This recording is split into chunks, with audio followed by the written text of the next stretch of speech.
Gracias por la invitación. Hola, ¿qué tal? Buenas noches a todas, a todos quienes siguen nuestras transmisiones. Muchas gracias por conectarse a nuestras sesiones semanales. Vamos prácticamente para 4 años de sesiones de todos los martes. También ha sido un reto, un trabajo arduo y bueno, pues también es gracias a nuestros colegas invitados y bueno, también a la audiencia que siempre se conecta de manera muy puntual a este tipo de sesiones. Hoy tenemos una ponencia, una sesión de lujo y bueno, pues ahí yo saludo a nuestra compañera, amiga, colega, la doctora Victoria Raquel Roja Lozano. Eh, si me permites, para nosotros que la conocemos y hemos convivido, le decimos Vicra, espero que no haya ningún inconveniente. Muchas gracias, doctora, por estar el día de hoy con nosotros en esta sesión de lujo que nos va a hablar de dilemas éticos y redacción de textos científicos con inteligencia artificial. Amiga, antes de darte la palabra, quiero comentar parte de tu semblanza. La estructura de nuestras sesiones es cederles los micrófonos en esta primera parte, dan su temática y al final, si nos permiten hacer una interacción, eso nos permite o nos favorece enriquecer siempre este tipo de sesiones. Entonces, bueno, antes de darle la palabra a la doctora Victoria Raquel, voy a comentar parte de su semblanza curricular y siempre lo comento, solamente es una semblanza, sé que hace muchas actividades, estuvimos platicando antes de entrar a la sesión y justamente es un día de mucha actividad, fue un día de mucha actividad. Bueno, parte de la semblanza de la doctora, ella es justamente doctora en Ciencias de Salud Colectiva por la Universidad Autónoma Metropolitana Unidad Xochimilco.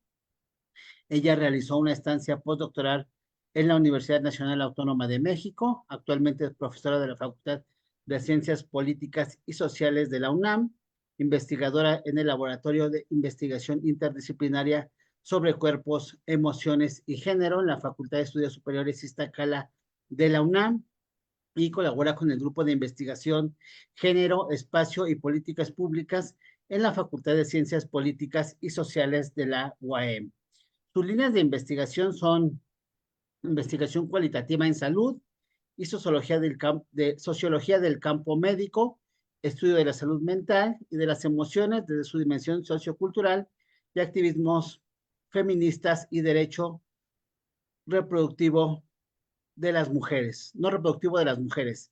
Es miembro de RENICE Internacional, que es la red de investigaciones en emociones y afectos desde las ciencias sociales y las humanidades de la Red Mexicana de Estudios de los Movimientos Sociales y de la Asociación de Antropólogos Iberoamericanos en Red, y es coordinadora de la red Políticas Públicas Hechas Cuerpo, abordajes desde el género, las emociones y los espacios. Doctora, muchas gracias por estar el día de hoy con nosotros. Agradecemos tu presencia y bueno, pues sin más preámbulo, te cedemos el micrófono. Hola, pues buenas noches a todas, a todos, a todos quienes se conectan a esta sesión, que veo que ya es un trabajo súper arduo de 4 años cada martes. Bueno, eso no se sostiene con poco, ¿no? Hay una enorme cantidad de trabajo detrás. Así que, bueno, pues muchísimas gracias por la invitación, querido Silvino. Estaba recordando y le preguntaba a Silvino que hace un año justamente también me habían invitado y no recordaba muy bien el tema que habíamos trabajado. Creo que fue con respecto a el diseño de estrategias metodológicas para la búsqueda de literatura científica, si no me equivoco. Y hoy, bueno, pues el tema que nos convoca es un tema que ha estado, digamos, en boga en los últimos años, pero que no es un tema, digamos, nuevo, que tiene ya sus antecedentes desde el siglo pasado, pero que ha tenido una serie de transformaciones y de intensidades variadas y que por las condiciones que vamos a charlar hoy, pues se encuentra como se encuentra, ¿no? El tema de la IA generativa.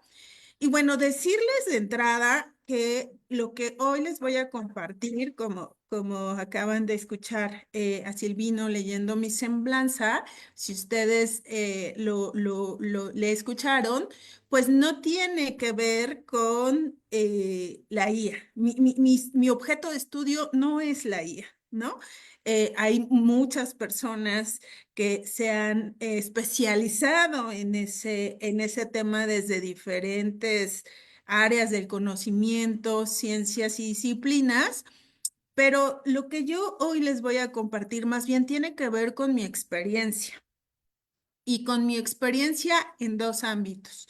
Primero, en cómo utilizo yo la IA, ¿no? Estas reflexiones que hoy les voy a compartir han nacido de eso, de mi relación directa con la tecnología, mi relación como investigadora con ella, cómo la utilizo y lo que ha generado en mí esa utilización, esa relación.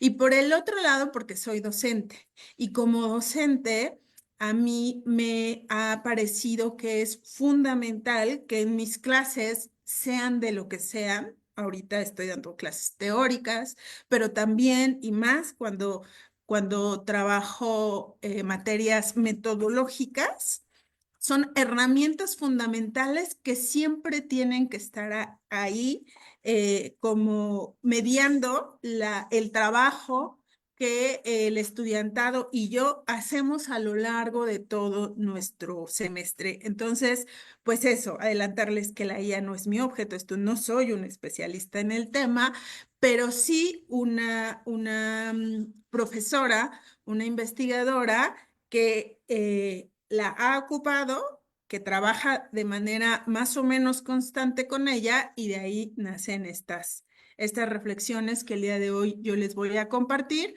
En este momento ya estoy colocando mi presentación. Entonces, bueno, dicho esto, Eh, hoy charlaremos entonces sobre una serie de dilemas éticos que podemos encontrar a la hora de redactar textos científicos utilizando estas herramientas. Vamos a hablar, la presentación está dividida en tres momentos, uno que es como el más rápido, que se va a centrar justo en el tema de la redacción misma del documento, digamos, ahí reconocemos una serie de diferentes momentos en la investigación, del que vamos a hablar hoy particularmente es el de la presentación del producto final, que toma una forma específica, que en este caso es de un manuscrito, ¿no? Un paper. El segundo momento hablaremos de estas prácticas de escritura científica y aquí yo me permití regresarme, no iniciar directamente con estas prácticas éticas de escritura científica con la IA directamente, sino más bien hablar y ver primero cuáles son algunas de las problemáticas que emergieron y se exponenciaron con nuestro ingreso y nuestra construcción de este ecosistema digital en el que nos movemos, porque el argumento de partida que tengo en esta charla es ese, que si existen dilemas éticos, que si existen malas prácticas de escritura científica, es porque usando la IA es porque de entrada el ecosistema en el que nosotros estamos trabajando, del que somos parte, ajá, ya tiene en su origen, en su germen, problemas. Problemas que la IA potencia. Ujú. Entonces, no es un problema directo de la herramienta, ¿no? Es un problema que se potencia por el lugar en el que se encuentra, en el que nos encontramos. Y bueno, finalmente cerraremos con directamente entrando con algunos ejemplos acerca de cómo usar la IA y cuáles serían algunas de las problemáticas de mala práctica de escritura científica en la que nos encontramos. Entonces, ya les conté desde dónde mi postura, desde dónde estoy contándoles lo que les voy a contar. También les he anunciado de entrada cuál es mi argumento, ¿no? Cuál es lo que va a dirigir mi charla. Y entonces, detrás de este argumento siempre va a estar en el fondo, ¿no? Dos preguntas que me parecen centrales para que reflexionemos en esta exposición, ¿no? La primera es que nos preguntemos para qué escribimos, ¿no? Creo que cuando hablamos de integridad científica, de ética en la investigación, eh, una de las primeras eh, cosas que tenemos que preguntarnos es justamente eso, ¿para qué queremos escribir? Y la segunda pregunta es, ¿cuál es nuestra relación con la tecnología? ¿No? Son dos preguntas generadoras que me ayudaron a detonar la forma que toma esta presentación. Y bueno, comenzamos con el primer punto que tiene que ver con el documento mismo, con el texto. ¿Para qué escribimos? ¿No? Cuando nosotros nos sentamos frente a la hoja en blanco y decidimos que tenemos que escribir, redactar un documento científico, contemplamos varias cosas, ¿no? Primero, contemplamos el aspecto teórico-metodológico de la investigación que vamos a presentar en ese documento, ¿no? Es una de las cosas que más a lo largo de nuestra formación están en constante reflexión, ¿no? ¿Cuál es el armamento teórico conceptual que va a ser utilizado, trabajado, desarrollado en ese documento? ¿Cuál la estrategia metodológica? Porque estos dos elementos van a ser sustanciales para darle rigor científico a mi documento, ¿no? Y lo van a sostener. Y luego, cuando seguimos en este pensar en ese documento que estoy por escribir, pues también pensamos en el aspecto formal, ¿no? En el aspecto estilístico. ¿Cuál va a ser la forma que va a tomar mi documento? Y esto tiene que ver, pues, con elementos editoriales que están detrás de él, desde cosas tan sencillas y básicas como qué tipo de letra voy a utilizar, el margen, ¿no? Hasta el estilo de citación que voy a ocupar. Entonces, digamos que nos centramos en pensar en estos elementos para la presentación de los resultados de nuestra investigación en un artículo científico, en el aspecto estilístico formal, en el aspecto teórico metodológico, y podemos definir estos aspectos a contemplar en por lo menos tres etapas diferentes: el antes, el durante y el después, ¿no? Y en el antes, que es fundamental, nos hacemos preguntas de por qué quiero escribir, ¿no? ¿Qué me lleva a hacerlo? ¿Para qué quiero escribir? Ajá. ¿Para quién voy a escribir? ¿Quién quiero que me lea? ¿Y dónde voy a publicar? Estas preguntas son centrales a la hora de pensar en escribir un documento científico, ¿no? Porque esto nos va a llevar a pensar, pues, en los aspectos formales del documento, nos va a llevar a pensar en quiénes nos van a leer, y entonces en buscar los espacios específicos donde están esas audiencias, y sobre todo, ¿por qué lo quiero hacer? ¿No? Lo quiero hacer porque me lo piden como parte de mi trabajo en la escuela, me lo piden como evaluación para justificar mi salario, ¿no? Eh, lo quiero hacer porque es una forma para mí de incidir en un aspecto del conocimiento en el que yo estoy trabajando. ¿Por qué lo quiero hacer? ¿No?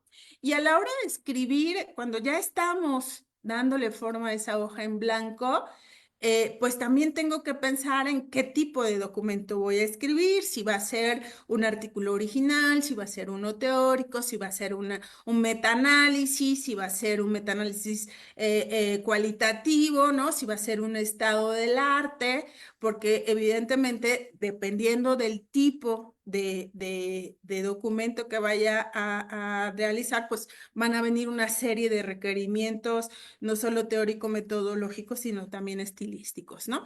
También en ese momento tengo que pensar qué tipo de literatura, de bibliografía es la que voy a utilizar para invitar a ser parte de mi investigación, porque las revistas me piden tal número de referencias bibliográficas, entonces tengo que discriminar perfectamente, ser muy selectiva en esta invitación de los autores, autoras con las que voy a discutir en mi documento.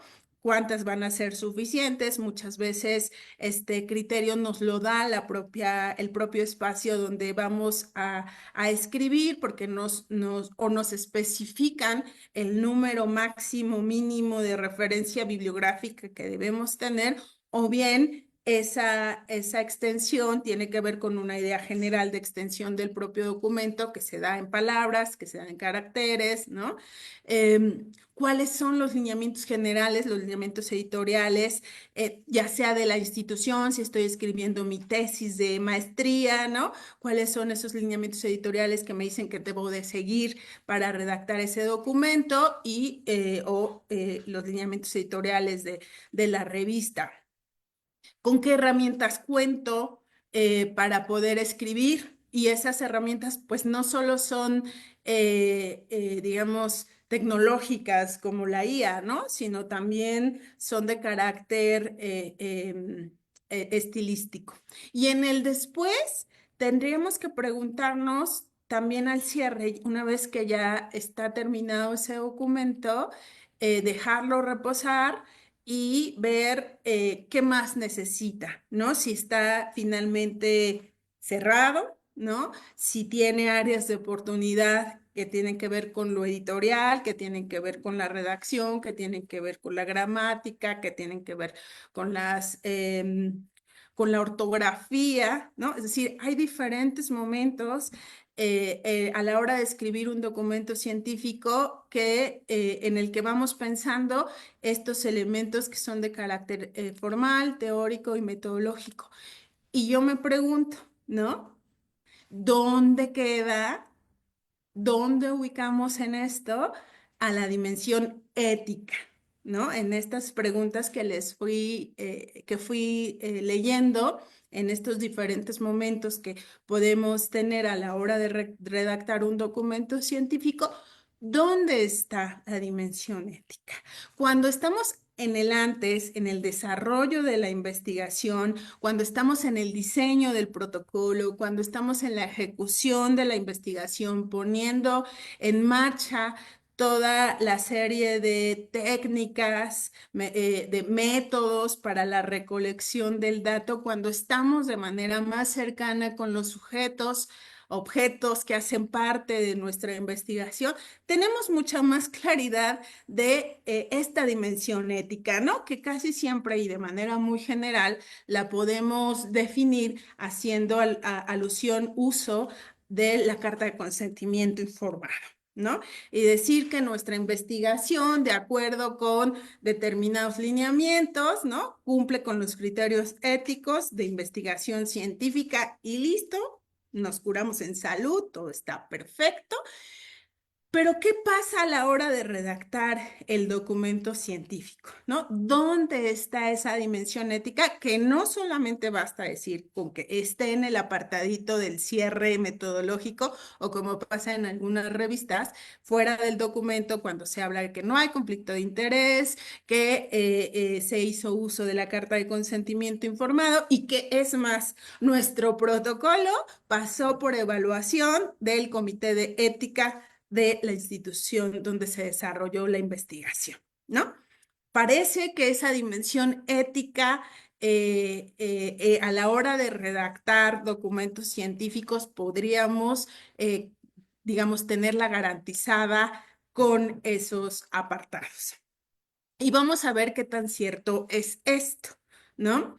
Y yo quisiera no solamente hablar de ética, ¿no? Sino también de integridad científica, ¿no? Que es un conjunto de principios que nos van a guiar, ¿no? Van a guiar la conducta, la práctica de quien investiga y que deben seguirse para garantizar no solamente la protección de quienes participen en la investigación, ¿no? Sino también tiene que garantizar la calidad, ¿no? De la investigación misma.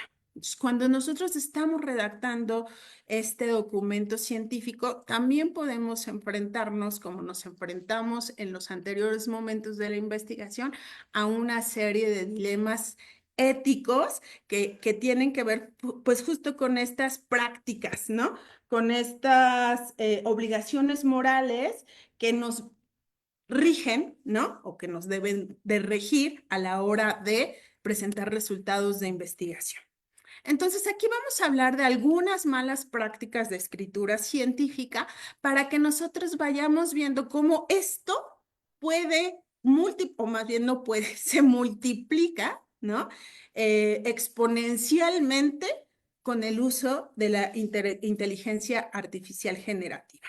Una de las primeras malas prácticas de escritura científica, pues tiene que ver con el plagio mismo, ¿no? Ahorita vamos a ir hacia allá, pero primero, digamos que tendría que ver con una cosa muy básica, que es una cosa con la que seguimos batallando. Para quienes somos parte de la generación analógica, era mucho más, tal vez mucho más clara, ¿no? Y para quienes ya son nativas de este sistema, ecosistema digital, se ha vuelto mucho más compleja su comprensión. Una de las primeras malas prácticas científicas es, pues, no citar, ¿no? No darle la autoría a quien merece su autoría. Y esto muchas veces no tiene que ver con una mala voluntad, ¿no? Sino tiene que ver con una ausencia de formación de que esto debe de ser así, que es una de las reglas básicas de la escritura científica.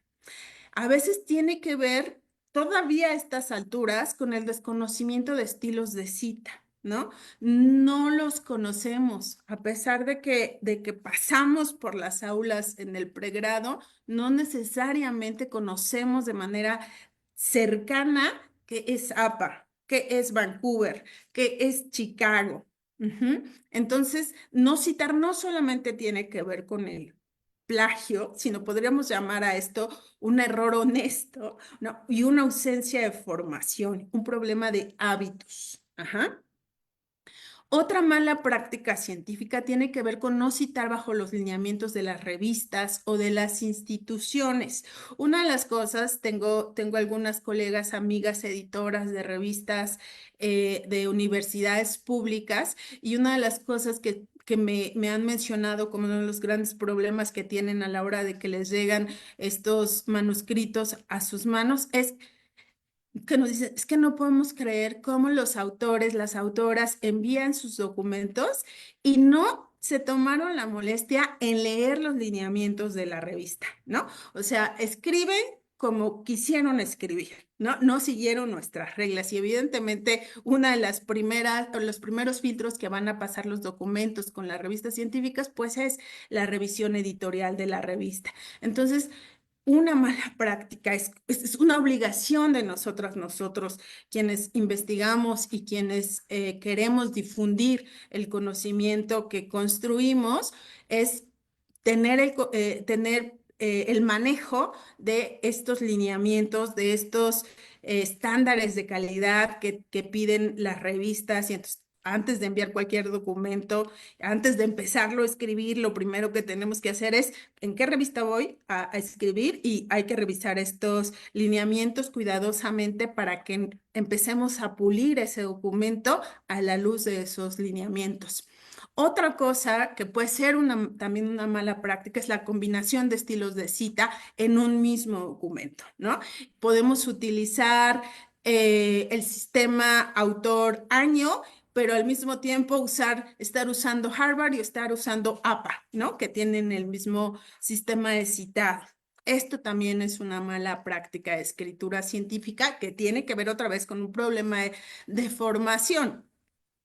Esto, pues, acarrea otro problema grave que se ha observado, que es uno de los elementos fundamentales de filtro de las revistas, es el porcentaje de similitudes que nuestro documento pueda tener con otros documentos, porque si no sabemos citar correctamente, si no sabemos utilizar correctamente los estilos bibliográficos, entonces podemos caer ahí sí en un problema de plagio y entonces nuestro documento de entrada no va a poder pasar el filtro de la revisión editorial porque va a tener altos porcentajes de similitudes de nuestro documento con otros documentos por no haber hecho las citaciones correctas. Otra mala práctica de escritura científica tiene que ver con las autocitas, ¿no? Y las editoras también me han comentado cómo este es uno de los errores más identificados por ellas, porque aunque sean nuestros documentos, ¿no? Sea nuestra autoría, hay un porcentaje de autocitas que es permitido en los documentos científicos. Si nosotros lo rebasamos o si nosotras mismas no nos estamos citando, entonces ahí estamos incurriendo en una mala práctica científica. Y uno de los grandes problemas que se tienen, sobre todo en esta parte de la autocita, sobre todo es que no citamos nuestra tesis, ¿no? Que es un documento científico que ya está publicado, ¿no? Por lo menos avalado por una institución de educación superior. Otra mala práctica científica sería que nosotros estemos escribiendo un documento y que esa bibliografía que estemos citando no sea ni suficiente ni esté actualizada, ¿no? Y por actualizada, muchas, digamos, un estándar para las revistas es por lo menos tener los últimos 5 años de publicación. Tenemos que citar documentos clásicos, por supuesto, citar autores fundamentales dentro de nuestro tema de investigación, pero siempre tenemos que revisar digamos, este equilibrio entre la bibliografía clásica, autores fundamentales y la necesidad de mantener nuestro tema vigente. Otro problema que vamos a ver ahorita cómo la IA lo multiplica exponencialmente es el tema del idioma y del género, ¿no?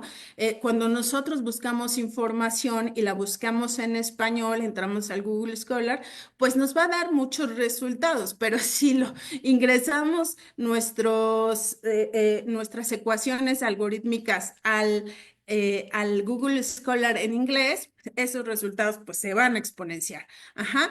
Y lo mismo pasa con el tema de género. Nosotros buscamos autoras mujeres y van a ser unos los resultados y buscamos autores hombres y van a ser otros los resultados. El asunto que aquí un poco las revistas se han hecho como de la vista gorda, ¿no?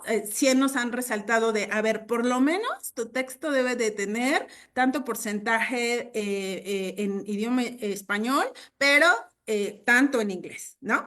Pero no nos han dicho nada de, oye, ¿y por qué no estás citando en igualdad de condiciones a hombres y a mujeres? O autorías mixtas que contemplen paridad, ¿no? Es un tema fundamental que también tiene que ver o deberíamos de tener como un horizonte ético, ¿no? Y como un elemento de mala práctica de escritura científica porque tiene que ver con las justicias epistémicas. Luego, también, que ya cada vez menos, cada vez las revistas están abriendo sus posibilidades y en esta, en este acelere de nuestro ecosistema digital, de los tiempos de publicación, que luego no son siempre los que quisiéramos. Las revistas tardan, aunque sean revistas de publicación continua, tardan en el proceso editorial y el tiempo del desarrollo y la difusión del conocimiento a veces va mucho más acelerado.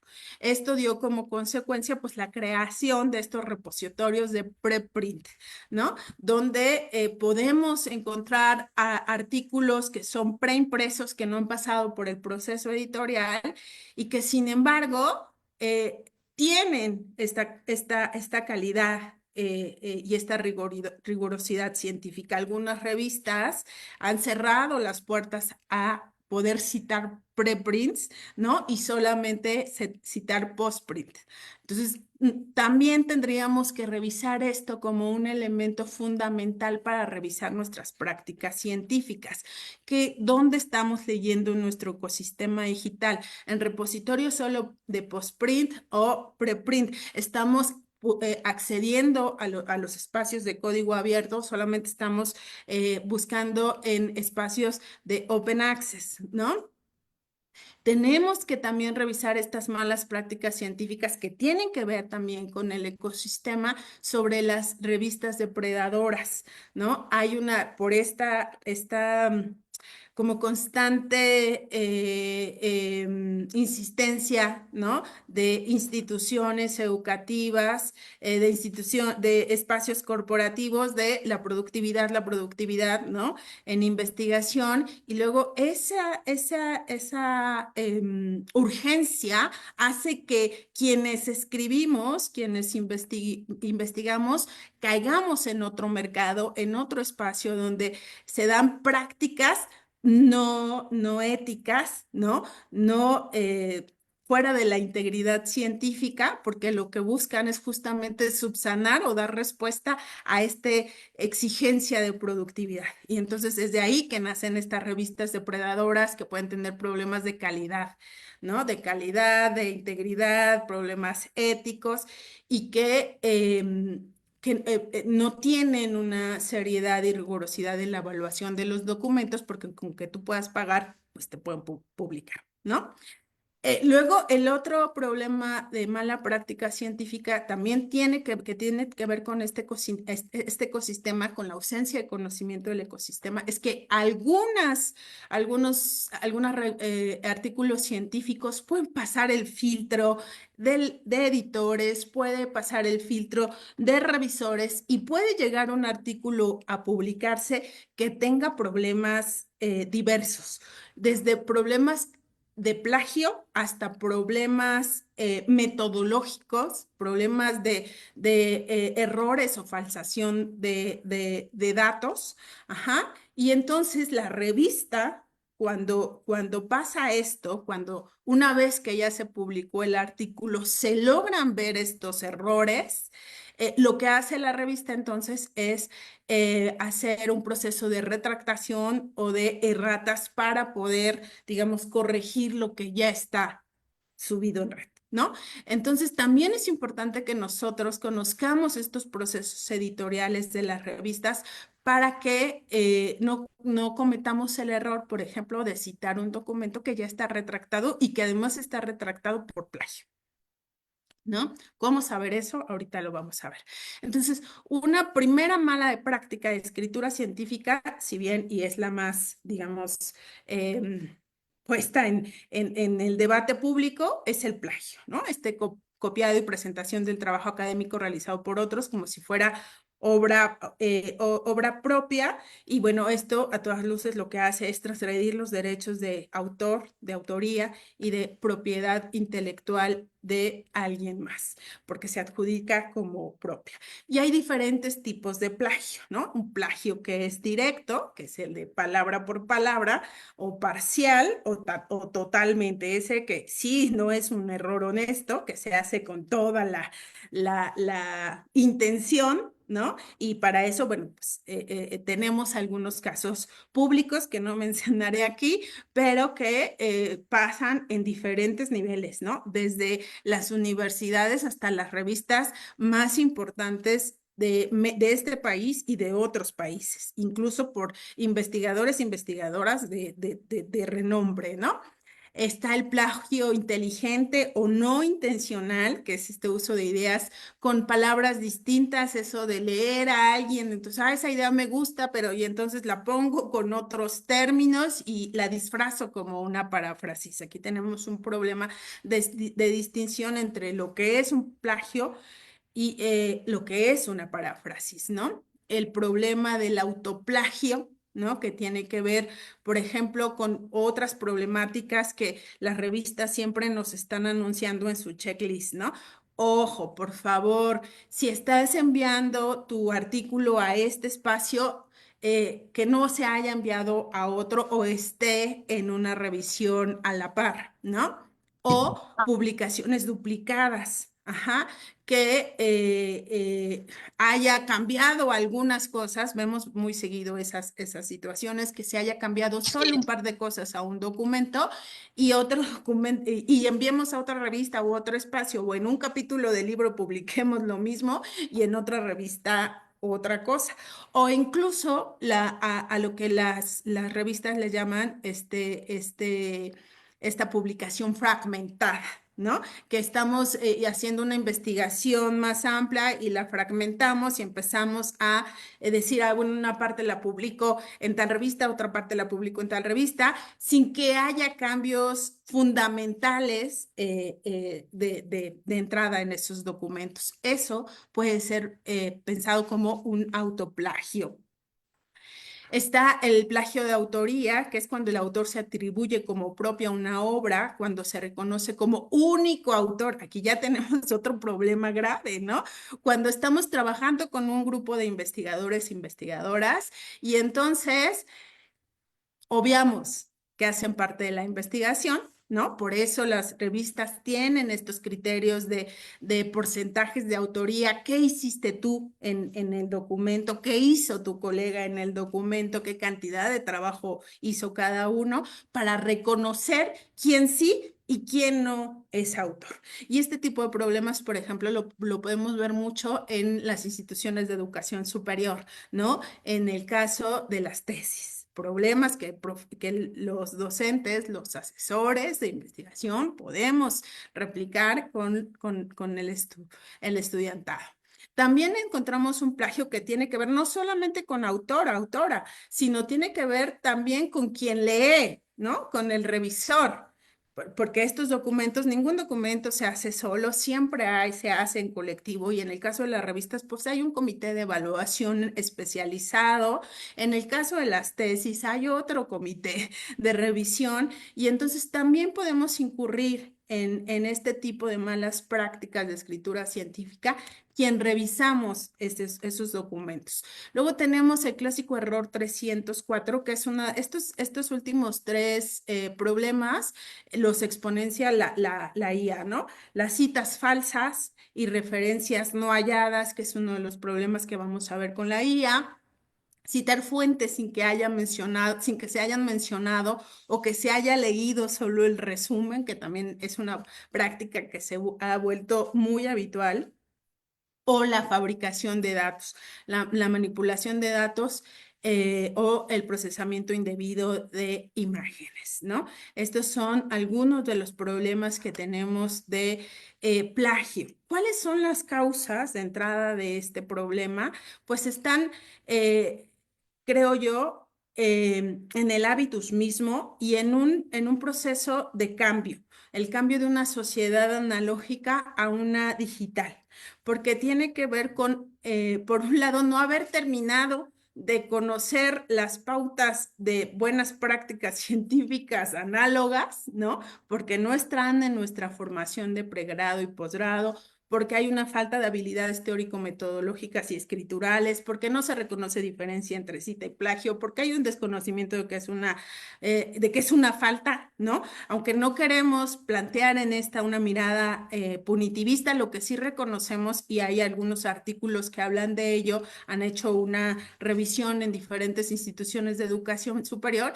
¿Dónde están esos códigos de ética, no? ¿Dónde están los principios que debemos seguir como estudiantado a la hora de redactar las tesis? ¿Dónde están esos códigos éticos que hay que seguir y lo que dicen algunos artículos que han hecho investigación en nuestras universidades es que en realidad hay una ausencia, ¿no? No están. Entonces, ¿cómo podemos o cómo vamos a saber qué criterios seguir, ¿no? Hay presión institucional en torno a la productividad y eso nos llega a hacer caer en ciertas malas prácticas como las revistas depredadoras. Hay una limitada formación de los investigadores en la ética de investigación y publicación científica, ¿no? Es decir, no, parece que la ética como asignatura, como incluso como optativa, solo se da en ciertas disciplinas. Por ejemplo, en mi caso, yo llegué a tener una clase de ética en investigación hasta el doctorado, porque fue un doctorado en ciencias de salud. En las ciencias sociales no lo tuve, ¿no? Entonces, es un problema que tiene que ver con nuestro hábitus, con nuestra formación científica análoga que se incrementa con este ecosistema digital que no hemos terminado de conocer, pero que tenemos la obligación de conocer, aunque no sea nuestro objeto de estudio. Nuestro objeto de estudio pueden ser, no sé, las identidades híbridas en la era global, puede ser la salud no reproductiva, puede, cual sea, ¿no? Una cosa es el tema que yo estoy investigando y la otra es tener el conocimiento de este ecosistema para saber dónde y cómo quiero que se difunda la información que yo estoy trabajando. ¿Cómo evitar esto? Bueno, pues hay muchas formas, ¿no? Hacer una buena selección especializada de la literatura, por ejemplo, crear una buena estrategia metodológica de búsqueda, porque ante esta cantidad enorme de información, lo que tenemos que ahora saber es aprender a discriminar de toda esa información, que es a lo que, digamos, una de las cosas que tenemos que trabajar con la IA, identificar la relación de nuestro argumento con la literatura, porque lo que debemos hacer no es una colección de citas, ¿no? Lo que tenemos que hacer, formar, es un debate a partir de argumentos, de mi argumento con los argumentos de las autoras con las que voy a dialogar, revisar constantemente mi escrito. Se supondría que el plagio, estos problemas, tanto de formación como los que no son de formación, sino de mala práctica, el plagio no sobrevive a un proceso de revisión editorial profundo. El plagio necesita un enfoque institucional corresponsable. Este no es un problema individual, esa es otra, las segundas cosas que quiero hacer como mucho énfasis. Esto no es un problema individual, esto es un problema institucional y es un problema social que implica a todos y que no debería ser punitivista, ¿no? Sino más bien tiene que ser corresponsable. Es importante que existan los códigos de ética, conocerlos, que nos formen en ellos, pero no como una forma de castigo, sino como una parte de nuestra propia formación científica. Y bueno, otra cosa que es importante tener como herramienta fundamental a la mano es el sistema antiplagio como una herramienta de formación mía y de mis estudiantes. No es como de, si tú plagias, te voy a pasar el sistema y entonces ahí voy a saber si estás plagiando o no estás plagiando, ¿no? No como una herramienta punitiva, sino más bien como una herramienta amiga para que me diga si voy bien, si lo estoy haciendo bien, si no estoy cometiendo errores, si no estoy faltando alguno de los problemas que ya enuncié, ¿no? Entonces es una mirada que debemos de cambiar el chip de cómo utilizar el sistema antiplagio. ¿Qué necesitamos? Pues necesitamos, frente a estos problemas que algunos son análogos y otros son de ausencia de conocimiento del ecosistema digital, pues es alfabetizarlos, ¿no? Y creo que una de las grandes áreas de oportunidad que tenemos quienes nacimos en el siglo pasado es justamente esto. Quienes nos formamos en ese sistema análogo, tenemos la obligación de ahora alfabetizarnos digitalmente. ¿Qué significa esto y cómo esa alfabetización nos ayuda a evitar malas prácticas de escritura científica? Bueno, pues las publicaciones científicas deben ceñirse de entrada a protocolos internacionales que se rigen en principios éticos éticos donde los autores, autoras deben manifestar su integridad, respeto por la propiedad intelectual, pero también la veracidad y la buena conducta científica, que por lo menos vamos a ver en algunos principios. El principio de honestidad, el principio de confianza, el principio de justicia, respeto, responsabilidad, rigor, eficiencia, transparencia, imparcialidad, comunicación, etc. ¿No? Entonces, rápidamente, ¿cómo podemos evitar estas malas prácticas de escritura científica? Revisemos y conozcamos los estilos de citación, porque la IA puede ayudarnos, pero vamos a ver que si no conocemos el ecosistema digital y la IA se está nutriendo de él, eso no nos va a exentar utilizar, por ejemplo, el Research Rabbit, no nos va a exentar de caer en problemas con el estilo de cita. Por eso es importantísimo que aunque usemos el Connect Paper, sepamos y conozcamos la norma APA, Harvard, Vancouver. Y yo digo, no solamente conozcamos los que son inherentes a nuestra formación disciplinar, no, bueno, pues porque yo soy socióloga, pues APA o Harvard, ¿no? No, porque luego cuando salimos de nuestra formación y ahorita ya tenemos que pensar en términos interdisciplinares, transdisciplinares, las revistas en las que publiquemos pueden pedirnos APA y Harvard, en la comodidad de nuestra formación vamos a estar, pero también nos pueden pedir ISO, ¿no? O nos pueden pedir Vancouver. Entonces es importante que nosotros conozcamos la razón de ser de cada una de estas y revisemos sus manuales. Porque solo así entenderemos la lógica de guías que nos ayudan a la revisión y búsqueda de información y a la citación. Otro elemento fundamental es que revisemos los códigos de conducta y buenas prácticas que traen estos diagramas de flujo de mala conducta en estos códigos, ¿no? En las ciencias sociales, las revistas tienen el COPE, el Comité Ético de Publicaciones, pero también en las ciencias de la salud, pues tenemos el Comité Ético de Revistas Científicas del área biomédica, ¿no? Tenemos que hacerlo además, no solamente como autores, sino también como revisores, porque constantemente también tomamos ese papel y quienes editan estas revistas, pues perfectamente tienen que conocer estos códigos de conducta y buenas prácticas y por supuesto también los participantes.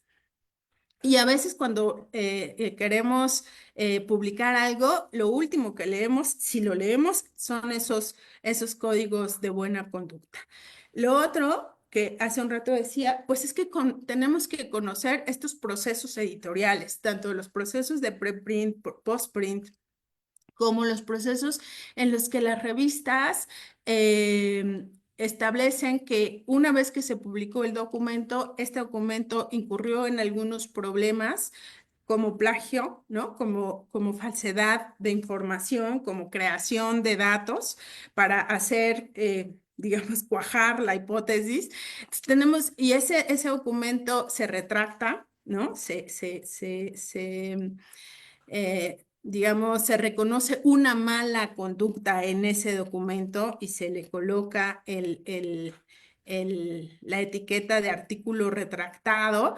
Es importante que nosotros sepamos que existen estos procesos y también es importante saber que existen herramientas que nos ayudan a saber que están estos procesos. Por ejemplo, tenemos un blog, el Retraction Watch, que nos ayuda a mantenernos informados sobre los principales artículos que se están retractando cotidianamente. Y no es como que se estén retractando de la revista X, no, se están retractando de la revista, ¿no? De nuestra área de interés. Otra herramienta que nos puede servir para esto, pues es, ya dije, Sotero. Sotero tiene su alarmita. Cuando tú gestionas tu información, le das a su extensión, le dices, quiero este articulito y te lo lleva. Una cosa bien bonita es que sale esto inmediatamente en rojo, no salen los metadatos del documento, sino sale esta franja roja que dice, este trabajo ha sido retractado. Entonces, tú ya verás si citas un documento retractado que puede tener una diversidad de problemas de fondo, desde plagio hasta problemas metodológicos serios. Tú ya verás, decidirás si lo citas o no lo citas en tu documento. Y otro, bueno, pues es conocer que existen estas revistas depredadoras, pero también al mismo tiempo existen herramientas como esta, que es una alerta, la alerta de Latindex para reconocer cuál es una revista espuria, ¿no? Estas revistas que lo que buscan es, pues evidentemente, la comercialización, el dinero para poder publicar tu documento, son revisión que están hechas por revisiones por expertos de baja calidad, el incumplimiento de malas prácticas editoriales, gastos de publicación que no son claros, comités editoriales inactivos, uso de prácticas de captación agresivas e indiscriminadas. Y creo que hay muchos, digamos, flechitas rojas que nos ayudan a reconocer eh, en qué revistas sí y en qué revistas no. En el caso de Latinoamérica, puede ser como mucho más fácil detectar quiénes no, porque son en nuestra región una de las principales características que cobra la difusión del conocimiento vía revistas científicas es que estas revistas son por lo regular de editoriales pertenecientes a universidades públicas, ¿no? Lo que no pasa en otros países, donde la mayoría de las editoriales pues son de grandes empresas, ¿no? Que son privadas. Entonces, hay una serie de grandes problemáticas que tiene nuestro ecosistema digital y aquí solamente estoy enunciando algunos, los más principales que yo he detectado y que entonces, ¿qué pasa con la IA? Pues los hace más grandes, ¿no? Entonces vamos a ver ahora sí, ya para ir cerrando esto, voy a partir de un concepto que me voló la cabeza hace poco cuando estaba viendo justamente un seminario, estaba en un seminario de IA, y entonces se hablaba de una definición de IA generativa. Podemos dar una definición muy técnica, que es, digamos, un tipo de sistema de inteligencia artificial que se nutre básicamente de la Big Data, ¿no? Y que puede generar un contenido textual, audiovisual, ¿no? A partir de él. Pero a mí me encanta decir y pensar a la guía de esta manera, ¿no? Para empezar, la IA es el trabajador ideal, ¿no? Ideal de este capitalismo flexible en el que nos encontramos, donde ya no está la mano de obra del trabajador del Fordismo, ¿no? Es un capitalismo basado en la flexibilidad, en la liquidez, en las elucubraciones, en incluso la ausencia de dinero, ¿no? Y es el trabajador ideal de esta sociedad en la que actualmente algunos teóricos nos dicen es una sociedad informacional. Ajá. Es un hombre, básicamente, la IA es un hombre masculino, ajá. Es adulto. Ajá. Además, es un hombre heterosexual, ajá, occidental y blanqueado. O sea que imagínense qué tipo de Big Data tiene ese hombre IA, que además ese trabajador ideal de este capitalismo flexible, pues responde a alguien, ¿no? Básicamente responde a empresas del norte global, porque lo que vemos es que la mayoría de estas IAs generativas se han diseñado por empresas, por grandes corporativos. Hay algunos ejercicios que ya nos hablan de cómo las universidades están entrándole también a la IA y generando su IA generativa, pero básicamente está creado por empresas del norte global y es actualmente uno, uno de las herramientas, de las situaciones que más genera plusvalía. Teniendo este punto de partida, que de eso es la IA, imagínense por dónde ya va mi reflexión, el asunto es que pensemos cómo sabe la IA que responderme cuando yo entro al famoso chat GPT y le digo cualquier cosa, ¿cómo es que él sabe responderme lo que yo quiero que me responda? Bueno, pues básicamente porque estos modelos no es que piensen, ¿no? Sino que entienden, sino que funcionan a partir de probabilidades y patrones aprendidos de grandes volúmenes de datos. ¿Qué significa? Que la IA está nutrida por una big data. Por eso, actualmente la IA cobra mucho mayor fuerza porque ya tenemos una Big Data. O sea, esto no hubiera podido pasar en la primera era antes de la web 2.0, ¿no? Porque no estaba esa Big Data. Es decir, lo que estamos viendo es que todo el cúmulo de información que está en ese ecosistema digital, sea bueno o no sea bueno, ¿no? Venga de donde venga, venga de Asia o venga de América Latina, es lo que está nutriendo a ese trabajador del capitalismo flexible. Ajá. Entonces, es un modelo de lenguaje, ¿no? Es un sistema entrenado con miles de millones de palabras para predecir qué palabra viene después de una oración. No es que sepa, ¿no? El significado, pero ha aprendido qué palabras suelen aparecer juntas. Entonces, es un modelo de lenguaje, ajá, un conjunto de redes neuronales y de aprendizaje profundo. Los modelos de la IA generativa usan redes neuronales profundas que imitan el funcionamiento del cerebro. Cada capa de esa red transforma los datos de entrada en información más abstracta, mejorando las predicciones, ¿no? Es decir, hay una serie de patrones. Está el trabajador ideal, tiene su herramienta que es esa Big Data.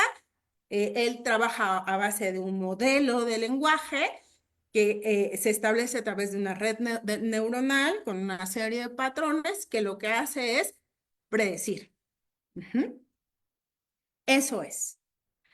Entonces, ¿por qué ha resultado tan interesante y tan benéfica en este momento? Pues porque nos ofrece una velocidad con la que se puede analizar grandes conjuntos de datos, capacidad de extraer información significativa en menos tiempo y su capacidad de identificar patrones y conexiones en los datos que puede ser inmediatamente evidente. Una de las características de la actual sociedad informacional, ¿no? Es justamente su celeridad, su rapidez. En lo que yo puedo escribir un resumen de un documento de, no sé, 1000 palabras, en, no sé, una hora, la IA te lo hace en 5 segundos, ¿no? Esa es su gran capacidad. Pero ojo, la tecnología de los motores de búsqueda no son neutrales porque recordemos otra vez, es el trabajador ideal, ha sido creado por ciertos corporativos de ciertos espacios geopolíticos, ¿no? Y que está nutrido por una diversidad de posicionamientos, de ideologías, de conocimientos de diferentes espacios geográficos, ¿no? Entonces, procesa macrodatos y prioriza los resultados con la mayor cantidad de clics, es decir, entre yo más le pregunte ciertas cosas, pues más va a poderme responder sobre esas cosas. Entonces, una de las cosas que nos mostró, por ejemplo, el coronavirus en cuanto a lo digital es que por lo menos en nuestro territorio existen grandes brechas digitales. ¿Quiénes son los que más usan y nutren esa Big Data? Y quienes no están siendo reflejados o están invisibilizados de esa Big Data, ¿no? Entonces, al priorizar estos resultados que más se buscan, al priorizar estos resultados de quienes más escriben, de quienes más nutren esa Big Data, pues por supuesto que va a haber ciertas preferencias y ciertos datos que nos va a ofrecer. Ajá. Entonces, ese hombre es un hombre a todas luces adulto, lo que significa que la Big Data, la IA nos va a cargar también una serie de invisibilizaciones de otros sujetos. Entonces, esta IA funciona como una cámara de resonancia que mantiene los prejuicios del mundo real y afianza aún más estos prejuicios y estereotipos que son y han sido históricos, ¿no? Eh, ya voy cerrando. Entonces, ¿cuáles son algunos de los grandes problemas que trae esto? Pues la falta de transparencia de las herramientas de la IA, porque no, las decisiones que toman no son siempre inteligibles para nosotros. No conocemos, por ejemplo, de entrada esta capacidad y estos espacios y esta gran cantidad de información de la cual nos están nutriendo nuestras respuestas no es neutral. Hay prácticas de vigilancia, ¿no? Hay una serie de recopilación de datos y una transgresión a la privacidad de los usuarios. Tenemos que tener el conocimiento de eso. Hay nuevas preocupaciones porque se están transgrediendo derechos que ya habían sido exigidos y recuperados, ¿no? Y transgresiones a otra serie de derechos y valores que ni siquiera nos imaginamos. Frente a esto, lo que tenemos que hacer, pues, es fomentar una cultura de investigación responsable y de alta calidad, respetando los principios éticos en la publicación científica. Y una de las respuestas internacionales de estas gobernanzas transnacionales la ha dado la UNESCO, ¿no? En esta serie de recomendaciones que ha hecho sobre la ética de la inteligencia artificial, donde ha resaltado cuatro puntos fundamentales, ¿no? Uno es el respeto y la protección a la promoción de los derechos humanos y las libertades fundamentales y la dignidad humana.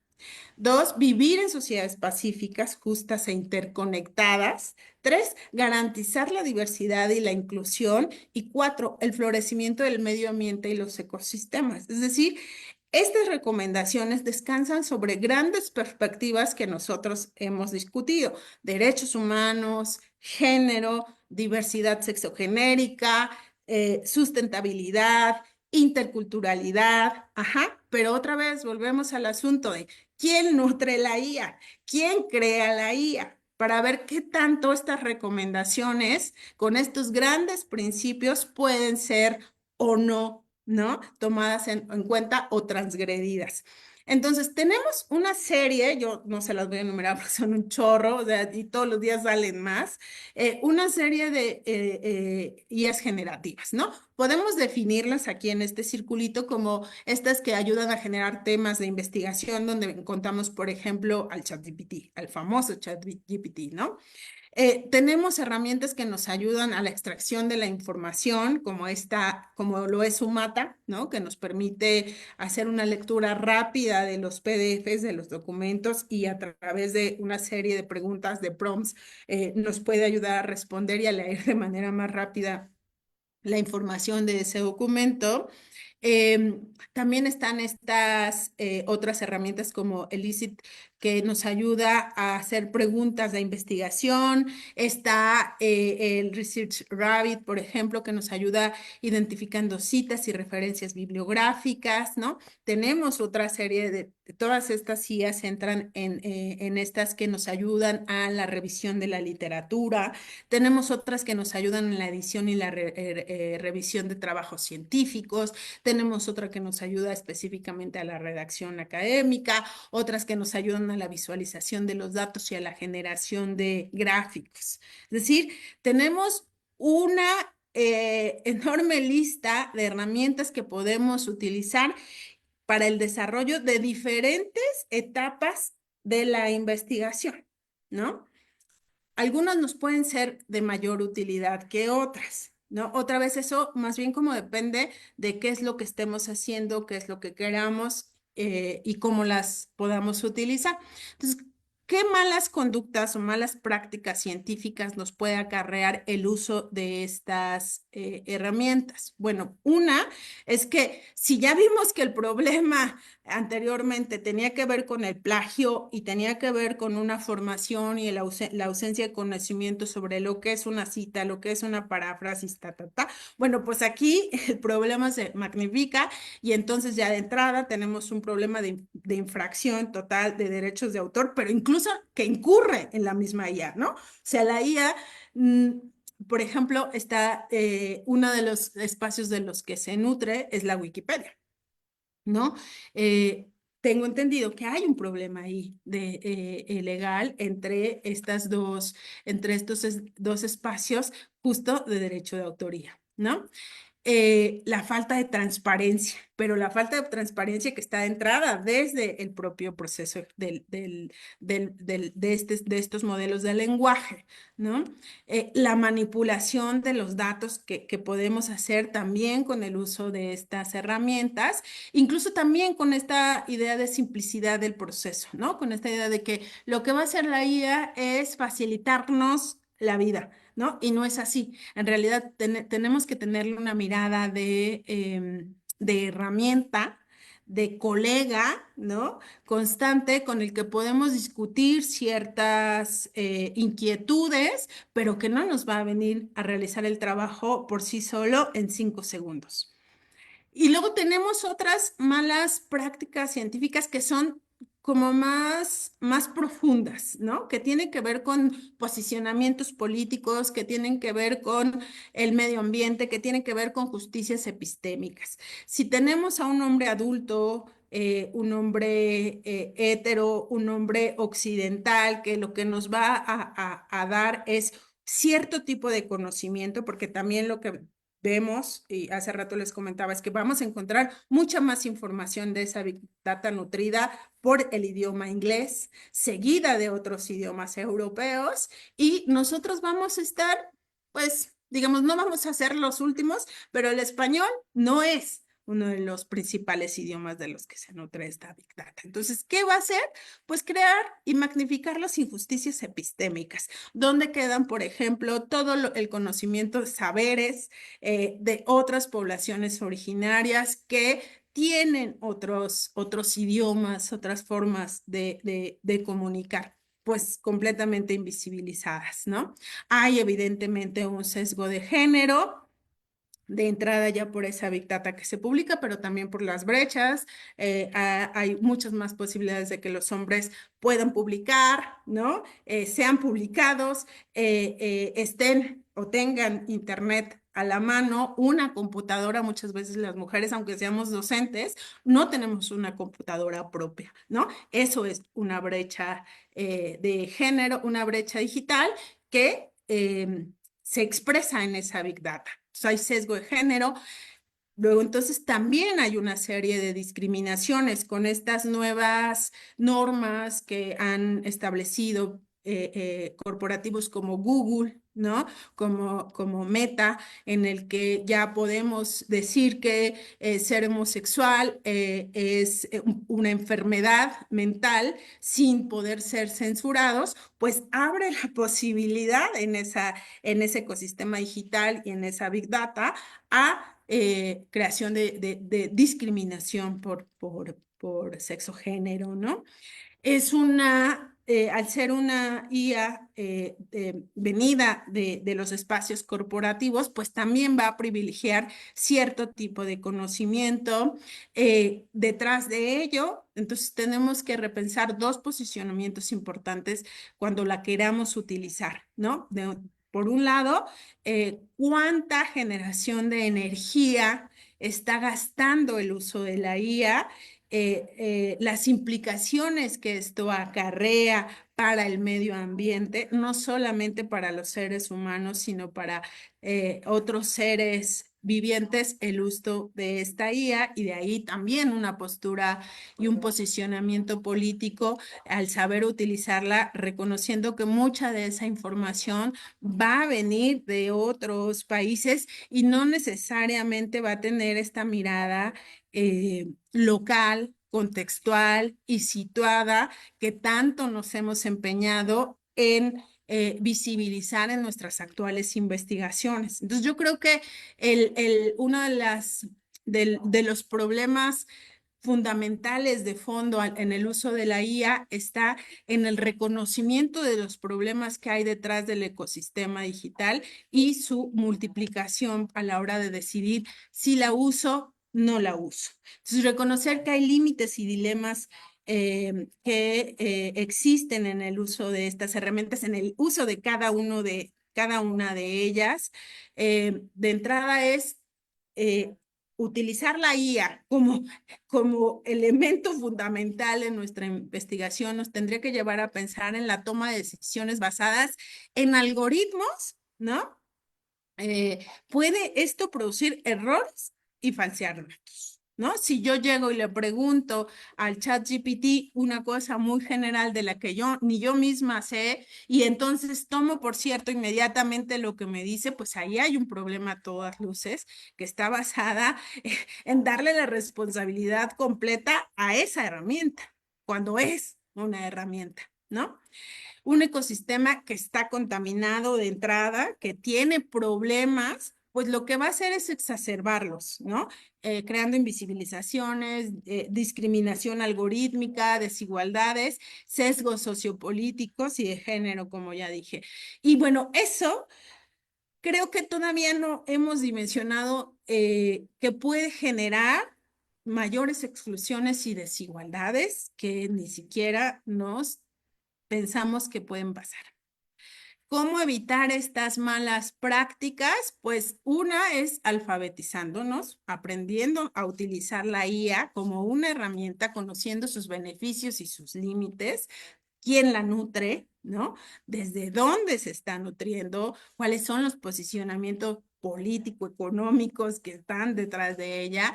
Citarla, por supuesto, ya las revistas, ya las normas de citación están construyendo estas normativas para saber cómo y dónde citar estas herramientas cuando las utilicemos. Y por supuesto, igual que en el caso del plagio, se necesita un enfoque institucional corresponsable y no punitivista y un posicionamiento ético y político y sustentable a la hora de decir, voy a utilizar Aumata, ¿no? Tengo que reconocer qué hay detrás de esa decisión. Finalmente, pues ahí está esta serie de recomendaciones, garantizar la integridad científica y ética al emplear la IA en investigación, asegurar la confidencialidad de los datos personales, efectuar un análisis crítico de los datos generados por IA, reconociendo sus limitaciones técnicas y la influencia de la calidad de los prompts de los resultados, verificar y validar rigurosamente la información obtenida con la IA, no es como que ya me la dio y entonces listo, se acabó, chao, chao, entrego mi trabajo, documentar detalladamente los métodos y las herramientas utilizadas. Creo que ahora tenemos que reflexionar en cómo debe de quedar ese apartado metodológico cuando estamos utilizando la IA en el procesamiento de los datos, cuando lo estamos utilizando para la revisión de la literatura, cuando lo estamos utilizando para la problematización, cuando lo estamos utilizando para la presentación y revisión de los resultados. En cada una de esas etapas tendríamos que estar diciendo de qué manera y qué tipo de IA generativa es la que estamos utilizando, actuar activamente para identificar y reducir y evitar sesgos en la investigación, mantenerse continuamente actualizados sobre estos avances, porque son, ¿no?, súper acelerados, realizar revisiones periódicas y adaptaciones de las normativas de la IA, estar constantemente revisando cuáles son los cambios en términos de normativos que se están desarrollando, fomentar la colaboración interdisciplinaria para enriquecer el intercambio de conocimientos, compartir activamente fuentes de IA relevantes para la investigación.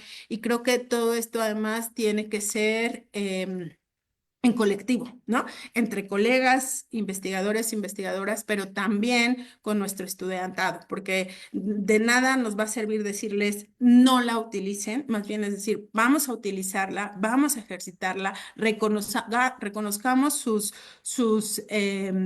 fortalezas y también sus limitaciones y qué hay detrás de ello. Hay que construir un posicionamiento amplio en torno del uso de estas herramientas. Y bueno. Gracias. Amiga, no, muchas gracias, excelente, excelente tema. Comentaste muchas cosas, la verdad es que esenciales justamente al momento de redactar y como dices tú, pues no son temas relativamente nuevos, muchas cuestiones han sido tocadas desde publicaciones, ¿no? De cómo manejar la información. Ahorita, al margen de iniciar con esta parte de preguntas, quiero leerte algunas felicitaciones, algunos saludos que te han estado viendo de diversos estados de la República Mexicana, de Morelos, Tlaxcala, desde los Institutos Nacionales de Salud, de San Luis Potosí, de Chiapas, Guanajuato, Puebla, Chihuahua, Sinaloa, Morelia, Coahuila, Oaxaca. Por aquí en Facebook también tenemos desde Beatriz Vaina, desde Morelos, Azul Cielo Tlaxcala, Marisol desde el Hospital General de Zona 48 Escaposalco, Wendy desde Yucatán, Marta Martínez de Morelia, Maribel Navarro de Torres de San Luis Potosí, Griselda Chávez Reyes, bueno, Griselda también es del Estado de México, Mariela desde Gutiérrez Zamora, Gabriela Medina desde Saluyos, Jalisco. Bueno, pues ha estado recibiendo muchas felicitaciones tanto aquí en las redes sociales. Nos dice Griselda, interesante el tema. Actualmente en nuestro mundo digital debemos fomentar la investigación, la lectura, la redacción para ser auténticos y creo que es parte de lo que tú comentabas al respecto. Voy a ir aquí a Zoom, también ves en lo que nos escriben algunas preguntas. En esta parte que comentabas de una responsabilidad y se me venía a la mente la complejidad, justo, sobre todo cuando se va a publicar y decías que no solo es del autor, sino también desde las instituciones, el revisor, el editor. eh, eh, ¿Qué tanto, digo, es una responsabilidad? Al final del día se asume esta parte de hacer el trabajo de la revisión. ¿Ha habido alguna situación legal que trascienda en tu experiencia al margen de los temas políticos que hemos visto de las tesis que se han presentado en los noticieros? Algo más así, bueno, entiendo que es un problema generalizado, al margen que con así también lo comenta, ya por ahí vi lo que comentabas de la publicación, temas legales, normativos al respecto, que tú conozcas hasta dónde se puede llegar en esta parte al margen de las demandas, yo creo que del plagio en México. ¿Cómo andamos ahí en este tema? Bueno, pues creo que una de los avances del trabajo que ha hecho justo porque va uno a prueba y error, detectando cada vez más, más problemas de índole legal, de índole ético, de calidad científica. Las revistas cada vez más han, digamos, hecho más estrecho y más con mucha más claridad sus, sus herramientas para poder publicar un documento, ¿no? Justo para evitar problemas de esta naturaleza.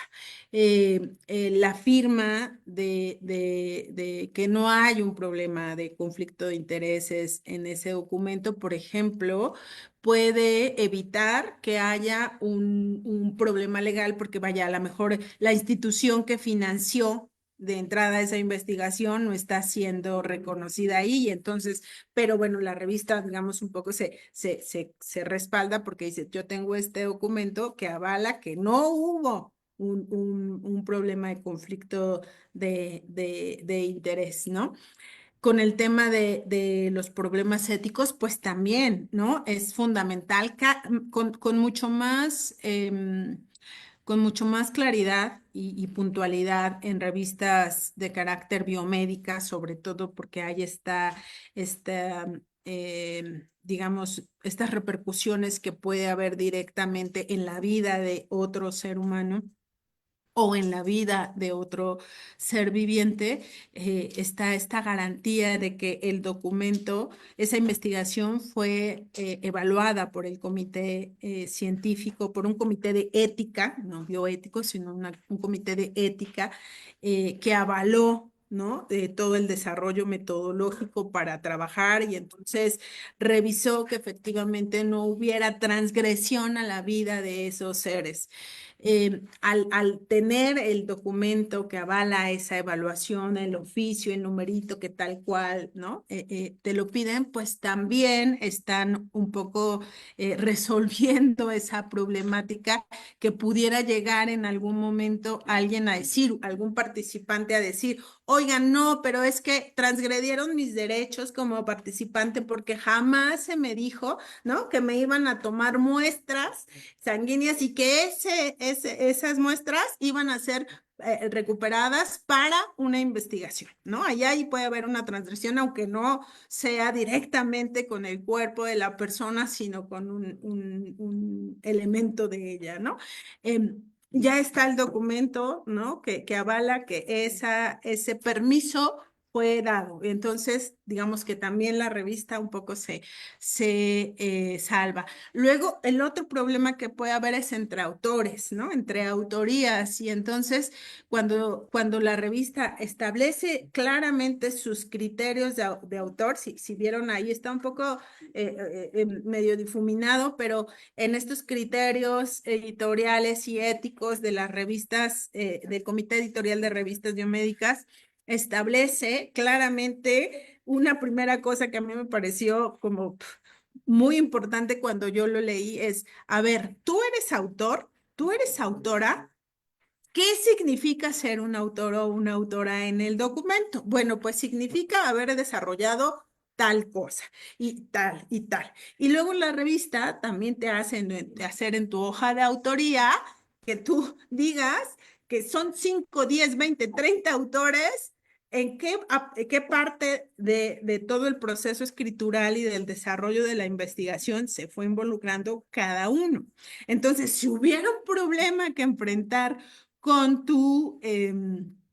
con tu colega, porque no fue colocado ahí, pues ya ese documento también, digamos que de alguna manera, pues se subsana por parte de la revista. Y cuando no es así, cuando ya, digamos, los problemas trascienden, se publica y entonces hay estos grandes problemas de errores y de detección de plagio que pasó, no sé cómo, los filtros de todo un proceso enorme, porque son muchas las personas que están detrás de todo eso, pues justo están estos procesos de retractación que, digo, dejan en muy mal parada a las personas y a las instituciones. Justamente ayer mi compañero me compartía un enlace donde se hace, así como están estos rankings de universidades, así más chidas, ¿no? Pues este era un ranking de las universidades que más artículos retractados tienen.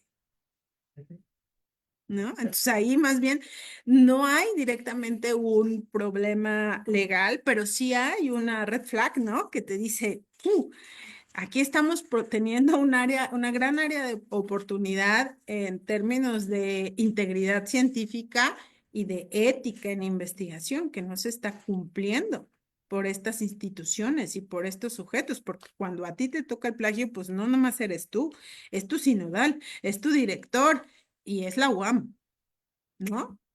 O sea, no estamos solos en esto, así como de, pues fue el presidente el que cometió el problema. No, o sea, detrás del presidente está una institución y un asesor. Claro, sí, sí, es mucha responsabilidad personal de lo que se está trabajando cada uno y como dices, pues de alguna manera pues vas involucrando a más organizaciones, ¿no? Y no es una sola persona, sino finalmente pues siempre hay un autor, ¿no? Un autor intelectual en esta, en esta parte. Eh, Doctora, bueno, sigue recibiendo felicitaciones desde Morelia igual Yoyes, por aquí ya viste Tlaxcala, Delfina, Maestra Delfina, Laura Becerril desde Toluca. Maestra, ahorita aprovechando este espacio, tú de alguna manera estás asesorando algo que nos quieras comentar para la audiencia, algo que donde puedan seguir, algo si requieren algún tipo de asesoría, digo, en su momento conmigo lo hiciste, pero bueno, pues aprovecho esta parte para comentarla porque siempre es necesario, de repente, sobre todo quien está en formación, recibir estas retroalimentaciones, quieres compartir algo donde te podemos seguir, donde si das asesorías y algo que quieras comentar al respecto para nuestra audiencia, que también muchos están en formación y muchos dirigen instituciones, y bueno, pues de alguna manera tener un punto de referencia, como lo dice si fuéramos en revistas, pues algo de alta calidad. Bueno, pues ahorita, en este momento, no, el trabajo es brutal, pero sí tenemos un espacio, un espacio junto con unas colegas de la UAM Lerma y de la Universidad de Guadalajara. Ya también llevamos trabajando un par de años ahí, que se llama Laboratorio Social de Procesos Metodológicos, así nos encuentran básicamente en Facebook, Lapsomed. Nosotras ahí hacemos webinars, damos talleres.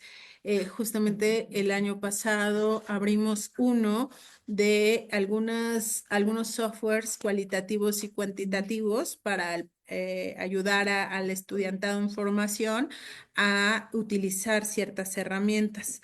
Ahí hablamos, por ejemplo, de Atlas T. También invitamos a unas colegas de la Universidad Veracruzana que nos hablaron de los geodatos y de algunos software como el QGIS, ¿no? A otro colega que nos habló sobre softwares cuantitativos para analizar este tipo de datos.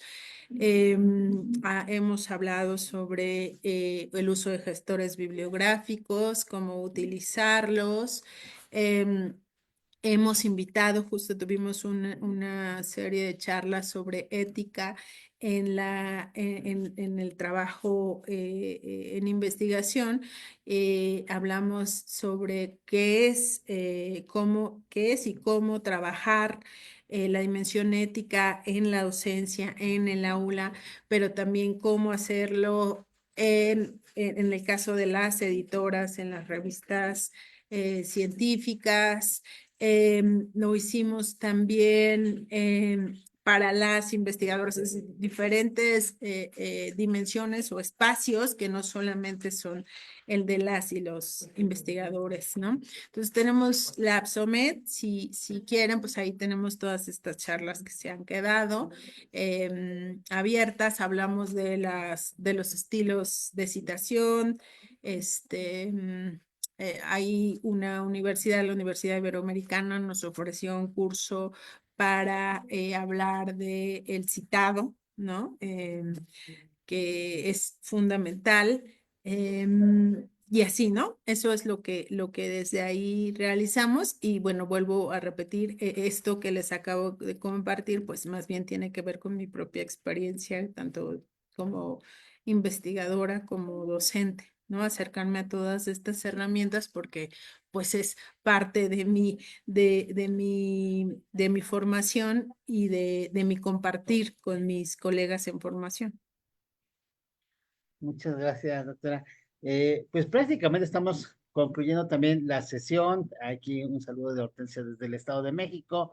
Ahorita, a ver si no nos escriben alguna otra pregunta. Si no las escriben, les damos lectura. Si no, ahorita te comparto una constancia y algo con lo que nos pudieras concluir. La realidad es que presentaste una semblanza muy global, muy general y creo que quedó bastante claro justamente estos dilemas éticos. Me voy a Hola, hola, Hola, buenas hola. noches.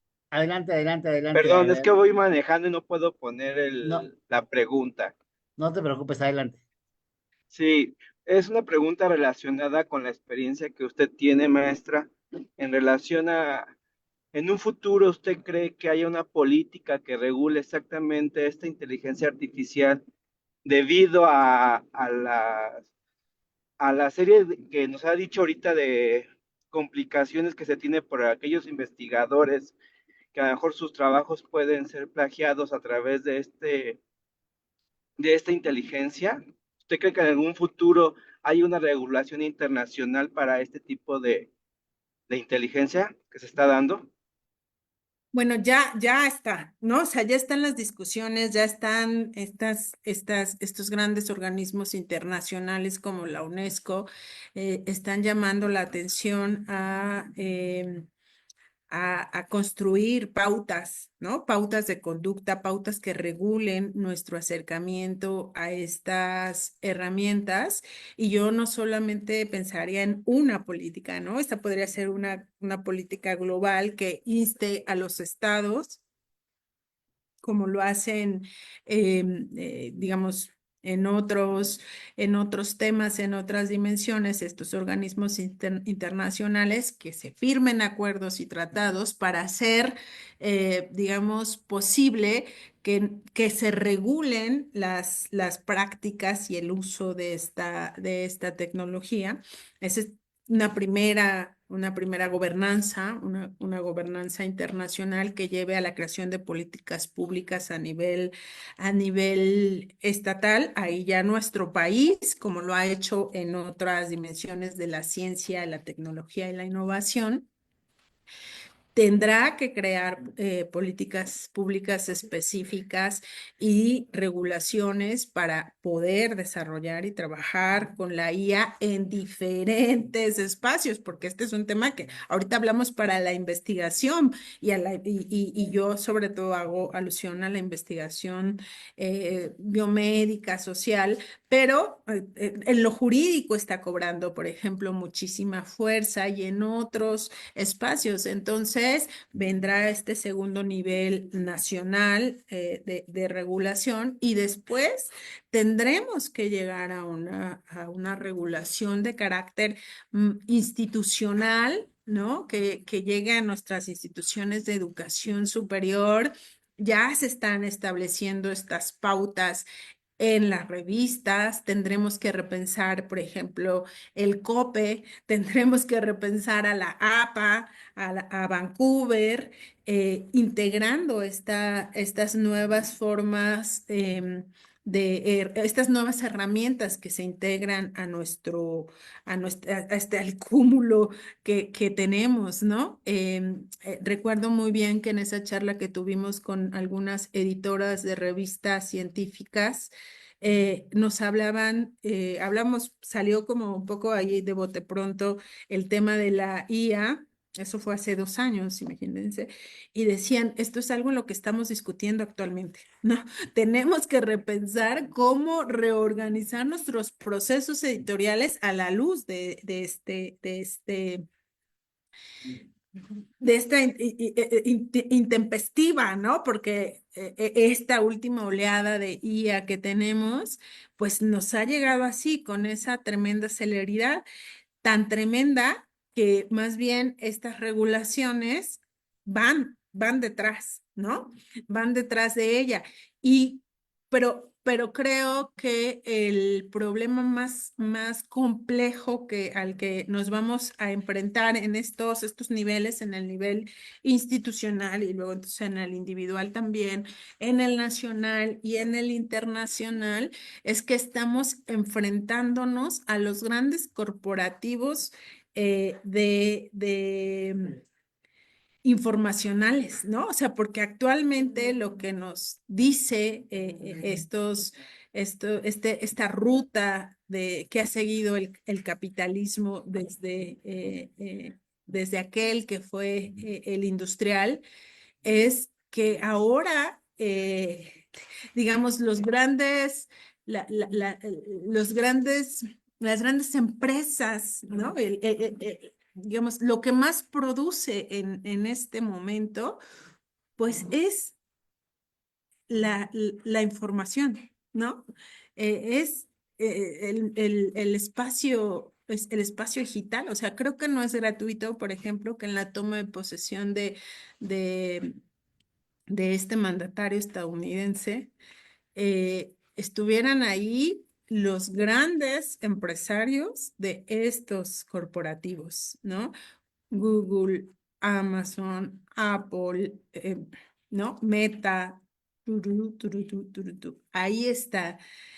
El gran problema es cómo regular a ese capitalismo. Muchas gracias, doctora. A ver si alguien tiene otra pregunta, igual puede comentar, digo, si contamos con el espacio de la doctora, y si no, de todos modos voy dando lectura justamente que estábamos transmitiendo su constancia. Dice la Asociación Mexicana de Enfermería de Práctica Avanzada, el Centro Internacional de Formación Científica y Profesional, la Asociación Mexicana de Educación en la Enfermería y el Colegio Mexicano de Producción y Difusión Científica en Salud otorgan la presente constancia, doctora Victoria Raquel Rojas Lozano, por su participación como ponente con el tema Dilemas éticos y redacción de textos científicos con inteligencia artificial, que se realizó el 25 de febrero de 2025. Por ahí se la haremos llegar, doctora. Y bueno, pues con esto agradecemos mucho esta, el desarrollo de este tema. La realidad es que muchas reflexiones, bastante interesante, mucho que reflexionar al interior de la escritura, que pareciera simple, pero creo que algo que comentaste y me gustó mucho es que la realidad es que muchas de las cosas que dijiste no son temas nuevos, realmente están publicados, toda esta parte desde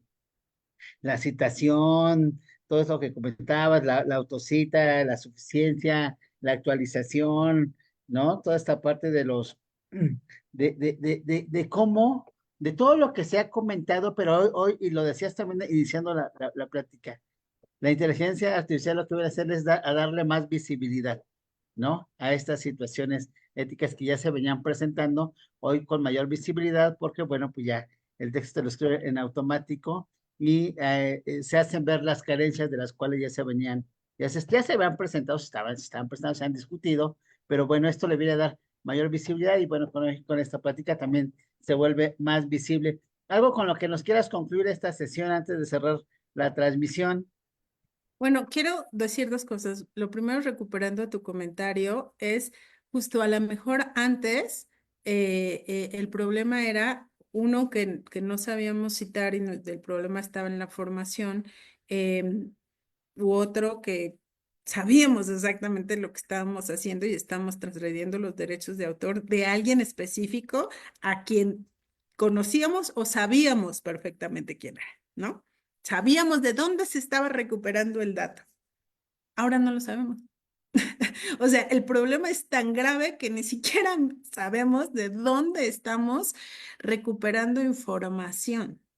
O sea, si no entramos a las entrañas, ¿no? de esto, en realidad el problema podría quedar solamente en falsación de datos, en un plagio mucho más, ¿no? Global. Es que esta dimensión se exacerba justamente porque de un problema que podría ser institucional, esto ahora se vuelve global, una transgresión de derechos de datos personales de personas de que ni siquiera conocemos, ¿no? Eh, entonces, creo que el problema se magnifica tanto que debemos de pensarlo justo desde un posicionamiento político de sustentabilidad y ético, ¿no? Entonces, eso sería mi comentario al respecto de lo que dijiste, pensar que los errores análogos se multiplican globalmente, ¿no? Y lo siguiente que yo tampoco querría irme sin decirles, usémosla, ¿no? O sea, usémosla, aprendamos con ella, eh, se denomina inteligencia artificial, pero está conformada por esa Big Data histórica de la cual que ha sido nutrida por todas y todos y todos nosotros, con nuestras ideologías, con nuestras fobias, con nuestras eh, cosas buenas, se está formada de todo eso. Una vez que sabemos que esa Big Data tiene grandes problemas como grandes beneficios, sopesemos. Sopesemos y sobre todo lo que sepamos conforme vayamos trabajando con ella, con estas diferentes herramientas que muchas de ellas son buenísimas. A mí me encanta, por ejemplo, el Research Rabbit. Yo soy una fan de esa cosa, ¿no? O sea, a mí me mantiene así actualizada, pero yo sé que esa actualización se limita a ciertas bases que son básicamente anglosajonas, que lo que me está dando es que es muchísimo, se refiere a un territorio y a una mirada del problema que estoy estudiando. Una vez que yo sé eso, sé que Research Rabbit me da mucho, me actualiza en esos temas, en esos espacios. ¿Qué necesito? Irme a otros lugares para evitar injusticias epistémicas, porque hay que leer en otros idiomas, no solamente en el inglés, ¿no? Porque hay otros saberes que incluso no necesariamente están en la misma magnitud en la red, como los saberes de otros pueblos. Entonces, una vez que tenemos este panorama, usémosla, compartámosla, colectivicémosla con nuestros estudiantes, no tengamos esa mirada punitivista y apologética, así esta apocalíptica, más bien, ¿no? El mundo se acabó porque ya llegó, no llegó, ya viene desde hace un montón, junto con la web 2.0, no le tengamos miedo, pero vayamos a sus entrañas para saber cuándo sí, cuándo no, con qué, para qué. Si es así, entonces, adelante, ¿no? Todas las herramientas que les compartí en ese circulito, que fue recuperado de otro seminario, em, úsenlas, son buenísimas. Muchas Sería gracias, eso. doctora. Me hiciste pensar en esta parte justamente de esa brecha, ¿no? O sea, una especie de campechanear como quien dice esta parte, porque tienes razón en esto de lo que no está alimentado la inteligencia artificial, ¿no? Esta parte donde se invisibiliza y en ese juego que comentas hay que tener experiencia para no perderse, porque justamente si te empiezas a alimentar solamente de esta inteligencia, pues ahí va a radicar una posición, digo, es una línea fina en el cual hay que poner un alto, pero un autocontrol sobre uno mismo para poder regresar a ver la otra mirada. Eso me llama la atención y se me hace interesante. Sé que tú lo has manejado mucho más y sabes del juego del que estás, es decir, hasta dónde sí haces un alto y regresas, porque es difícil no perderse, o sea, es una línea fina cuando no tiene uno esa experiencia porque te sigues, o sea, te sigues Claro, con esa decisión. si no la conoces, si no te metes a esas entrañas, pues entonces simplificas el proceso, ¿no? Y entonces es mucho más fácil pensar en que te va a resolver todo, ¿no? He hecho ejercicios en el que le pregunto como a propósito cosas y por supuesto que me va a regresar un resultado porque está hecho para eso, ¿no? Pero cuanto más cosas generales le preguntes, más posibilidades de errores y de falsear datos tienes. Entonces, tienes que saber con quién estás hablando, con quién quieres hablar detrás de esa Big Data, ¿no? ¿Con quién quieres hablar? No solamente quién eres tú, qué quieres preguntarle, sino con quién quieres hablarle. Por eso esta serie de prompts que siempre nos dicen, a ver, hazle preguntas específicas, dile que se ponga en tal posición para que te responda, porque si no, entonces puede responderte un neonazi detrás de esa Big Data, ¿no? Te puede responder un transfóbico, ¿no? Te puede responder un adultocéntrico que invisibiliza y violencia y violenta infancias, ¿no? O sea, te puede salir lo peor de nuestra humanidad en esa Big Data. Ujú. O puede salirte, ¿no? Todo lo contrario. Entonces, hay que pensar muy bien cómo lo vas a utilizar y a quién le vas a preguntar detrás de toda la enorme información que está ahí, que además tenemos que reconocer algo. Nosotros estamos ahí porque nosotras le hemos nutrido. Bastante, Maestra, adelante, adelante. maestra, una pregunta. Y cuando tú le cargas los datos o unos datos que tú tienes específicamente de algún problema y le dices que analice esos datos, ¿qué, qué experiencia usted tiene en este aspecto? ¿Cómo lo colocaría en este análisis que está haciendo?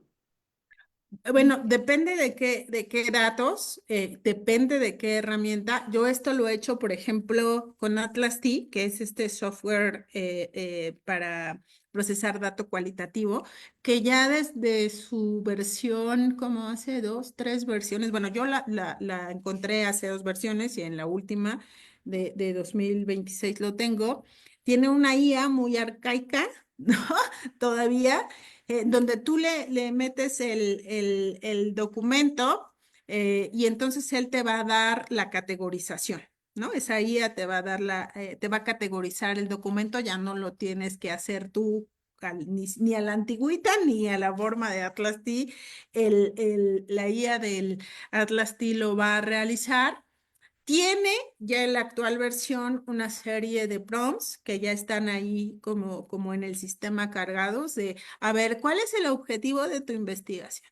¿Cuál es tu pregunta? ¿No? ¿Qué tipo de sujetos de estudio fue con los que estás trabajando que te dieron este dato? ¿No? ¿Dónde se realizó? Como digamos, datos muy generales de la investigación, casi al estilo de los protocolos. Y entonces a partir de allí procesa el dato. Pero te voy a decir algo. Si bien te puede ofrecer códigos y categorías interesantes, ¿no? En esta primera mirada muy inductiva, también puede generarte un montón de basura, ¿no?